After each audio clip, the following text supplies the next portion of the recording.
Hello friend, welcome back to our Linux tutorial. So we are going to see some new terms in our video. So today's video is about a powerful command called strace, and we are used to debug and trace the process in RHEL. So we can write here strace. Strace we are going to use.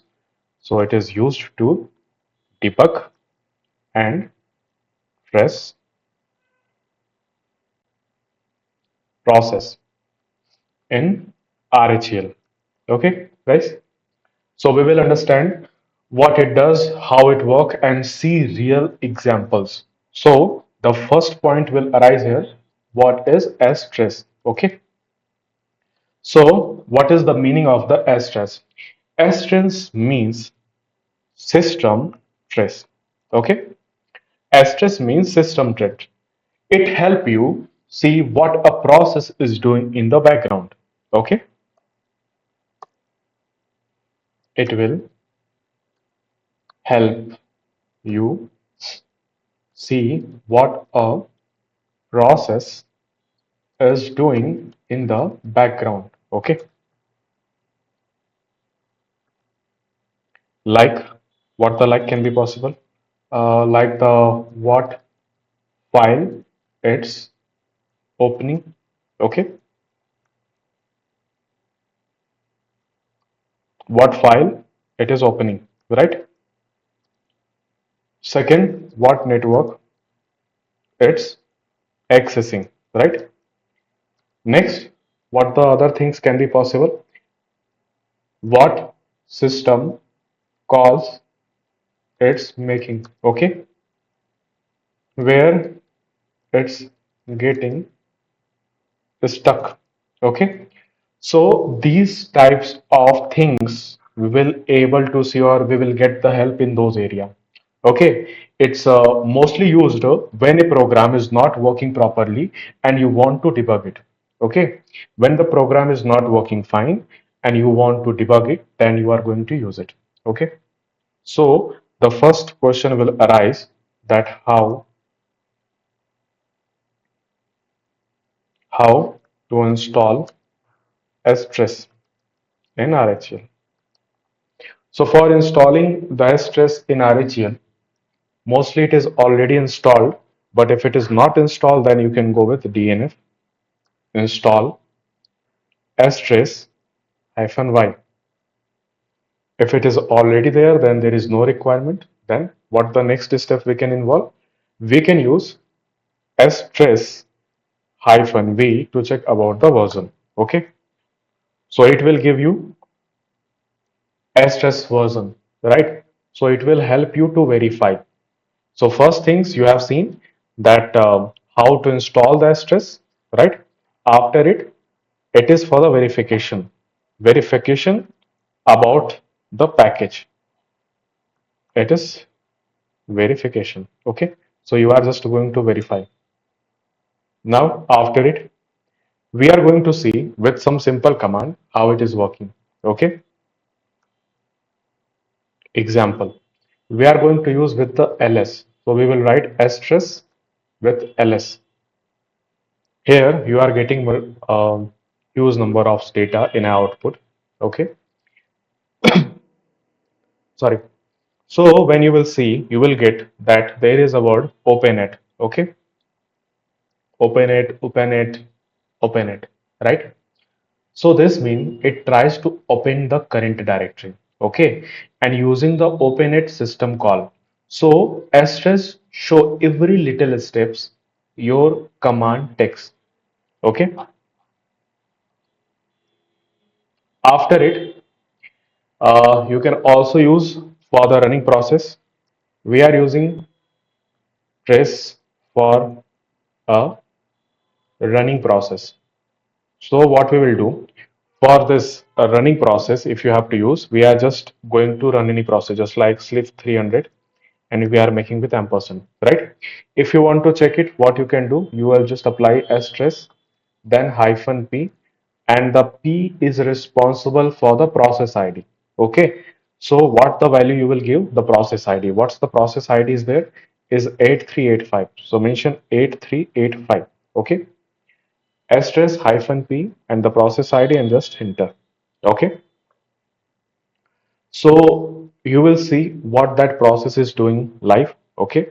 So those information you will get and check. So when you have some special types of the processes working in your system and you want to get the information regarding those things, you can use it. Okay. And if you just want to stop it, you can stop with the help of Control plus C. Okay. So useful when a service is running but not responding to you and you want to know why. At those moments you can use it, right? If sometime, if you want to save, what the things you want to save? Save output to file. If you want to save the output to a file, sometime output is very long and you want to save it. At those time, you can also use stress hyphen o. So if I'm just using that ls, is there any file? Yes, there are some files. Just if I have to create, I can create multiple files just like file 1 to 8. Okay. So there are some file. We are using stress, then hyphen o, then we are mentioning any data, just like we can give any name.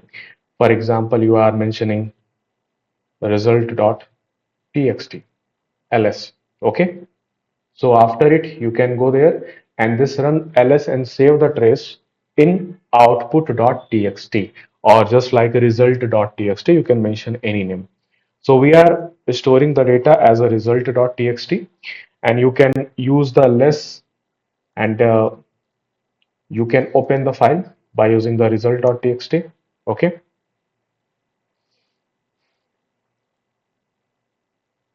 So with the help of this methodology, you can go there and you can use it, right? So this is the way that you can use it in this place in order to save the output to a file. And we have seen that we are using the stress. Why we are using the stress?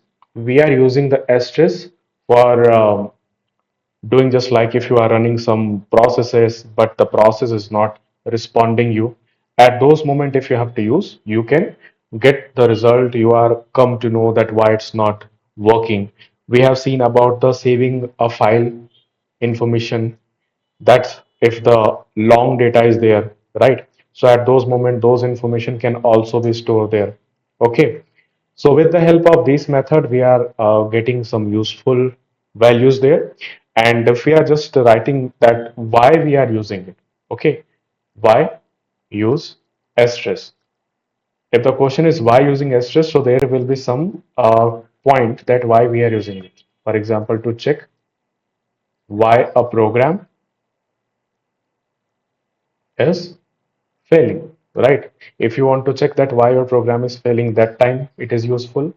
Other than this, to see which file or config, okay, it is trying to access.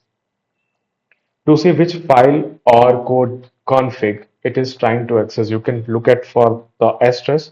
Then to detect missing file or permission, you can use it to monitor, okay, suspicious or just stuck process, right? You can use to monitor the stuck process. So you can use those things there. So we have seen about the stresses, right? So in a real life use case be possible that for a web server if not starting, right? So use case can be used the stress if real time scenario, okay, real life use case. First you can mention web server not starting.